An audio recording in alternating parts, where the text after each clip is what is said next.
मार्गशीर्ष चौथ्या गुरुवारी एकादशी आल्याने बऱ्याच महिलांना असे प्रश्न पडले आहे की उद्या पण तिसऱ्या गुरुवारी करायचे का? बऱ्याच महिलांना एकादशीचे उपवास असल्याने हळदी कुंकवाला आणि सवासणी महिला बोलवता येत नाही. कळसाचे नारळ एकादशीला फोडता येत नाही असे बऱ्याच भगिनींचे प्रश्न आहेत. तर पोथीमध्ये सांगितल्याप्रमाणे उद्यापन हे चौथ्याच दिवशी करायचे आहे. त्या दिवशी अमावस्या आली तरी उद्यापन त्याच दिवशी करायचे आहेत. त्याचप्रमाणे एकादशीलाही उद्यापन करायचे आहे.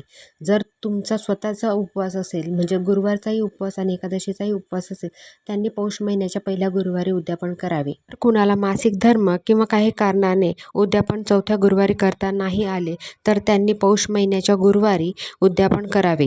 अजून एक महिलेचा प्रश्न आहे की एकादशीला हळद कुंकू आणि सवासणी बोलवत नाही. तर अशा महिलाला सवासणी बोलवा की ज्याचा एकादशीचा उपवास नाही. आणि हळदी कुंकू हे तर साक्षात लक्ष्मी आणि भगवान विष्णूची एकादशी असल्यामुळे भगवान विष्णू और माता लक्ष्मी दोघांचीही सेवा होते.